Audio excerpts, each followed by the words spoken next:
These are some pedals I'm building, and I'm working on this eventually, which is a fuzz that I've already built. It just has a gain and a master volume. I hand painted them. It's nothing crazy, but I like doing it just like I hand painted these. This is a slapback echo, a one knob slapback echo made from a karaoke machine part. I made one of these for someone that looks more like this right here. Has an hourglass instead of this and the knobs on the side, but it's this style of enclosure that I gave someone. I don't know if he'll use that or the fuzz that this is going to be. And these are more pedals I made, but this is a white LED, and when you put it on it glows, which I thought was cool with the artwork. And it has 99 effects you pick by scrolling through this thing and pushing down. I use it mostly for like reverse and weird reverbs. Sailor Moon one, which has this little mini pot here as a master volume, is pretty much the same thing, but you got an effects level, like a mix pretty much. But it's even at the lowest thing, the effects pretty in your face. You got 99 effects here, and you pick it with this. Click down. There's a buffer, circuit bend delay, so this is your bypass, your on off. I think this is your feedback, and this has like a weird filter effect to it. A chorus I built. This knob does nothing, but it was supposed to be a master volume, and I tried so many pots, but with the circuit it just doesn't want to take a master volume, so you got like a mix level thing. And this is the speed of the course, and this is a boost. This gives you up to 20 decimals. It's like a 5-way rotary knob, and you got up to 20 decibels of a clean boost. This is a master volume. This boosts certain frequencies, like I think in the middle it's flat, up boosts your mids, and then I think all the way down scoops them. This adds gain to make it more like a overdrive. I think one of these is an on-off, and the other one is how much gain you want for this section of the boost. This pedal is a variation of this. This is a 5-way rotary all the way over. It's just completely clean. You move it up one, and it's a boost. A blues type overdrive, I think a distortion, or another overdrive, a heavier overdrive, straight up distortion and metal. And these are pedals that I want to call them original, but they're not really. I just repurpose a bunch of stuff to make pedals that don't exist. But with this is your rotary for all those distortion types, and this is your master volume. And this is a 5-way rotary that's kind of like the Veritone I put in that guitar I built for that guy recently. Only this is an active Veritone where instead of cutting frequencies, it boosts them. So it's like a mid-boost section, or a high, low, mid-boost kind of thing. And this right here is a band filter that it's off if you have it down, but if you pop it up, it's like an extra EQ section. This right here, this is kind of it was a joke kind of thing. It's actually a karaoke machine turned into a pedal. Got up here your in and your out, your power, and these are like your microphone inputs if it was a karaoke machine. You can use this as like a mixer kind of thing, and I made these kids toys into these pedals. They get powered by a 9-volt thing, and they only have an output. What I was using it for is, I think this one makes police siren sounds from a toy I tore up, and a tow truck toy.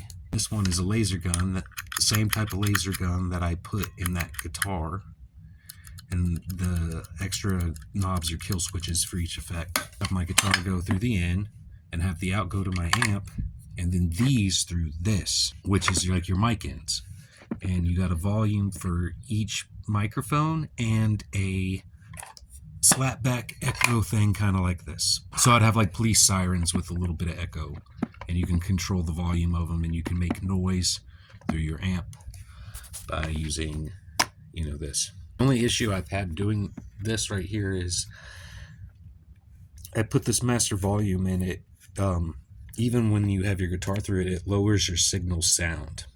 If you use the mic inputs, like you hook it in, instead of going through the in and out like you would a normal pedal, you go out through it and you use one of these ends, you can crank your volume, and it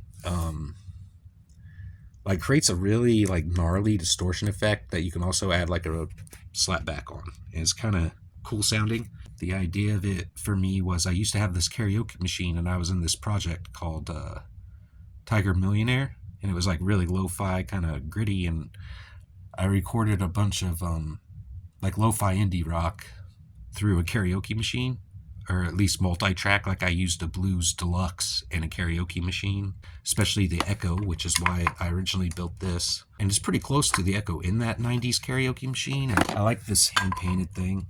Like, I mean, like, yeah, it looks like Rainbow Vomit or whatever, but it's fun for me to do. It's interesting to me. It doesn't look like a lot of other pedals. Other things that I paint and use, like this is a dirty video mixer. So you got your in and out and another in, and you can use this knob to blend between the two video signals. And you know, it's funny, it's made of cardboard. I also painted this, which I have a video up. It is a 8-bit sounding synth, and you can adjust a tremolo and the envelope, and this is like your octave, so you can go, you press it, you get an octave higher. And this is like if you want to play flat or sharp notes. Unfinished or half finished projects. This was I call it Big Boy because it's a big enclosure, but you got you know, your true bypass and your on off basically. Each one of this was a delay section. There was 4 delays into one, and it created like these really cool rhythmic patterns when you had them all together. I only had 3 that worked, and I ended up buying another part and just never finishing this. This was kind of an experiment. Spring reverb pedal with actual springs. And the idea was, see, I got the speaker and I have real springs. This would have been, it was me gonna sample the bass notes for 1 octave on my lowest bass strings, pretty much. From E to E was the start of a lo-fi sampler, and these were supposed to be your playback buttons to the sampler. And I was going to have 4 mini things the same color up here that would have been your record buttons for each channel. The color would have corresponded to that. You would have had 4 knobs adjusting the pitch plus a master volume. I also build like clones of things. ET pedal, for example, is a MXR Distortion Plus clone. This enclosure, I never finished this, but I have all the parts to build it. It's supposed to be an Earthquaker Devices arpeggiator pedal. I can't remember what they call the pedal they had to arpeggiate stuff.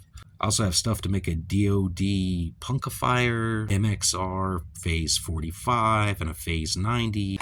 Also went through periods where I'd find like these cheap kid keyboards for like 15, 20 bucks. I'd add outputs or circuit bend them to do weird things.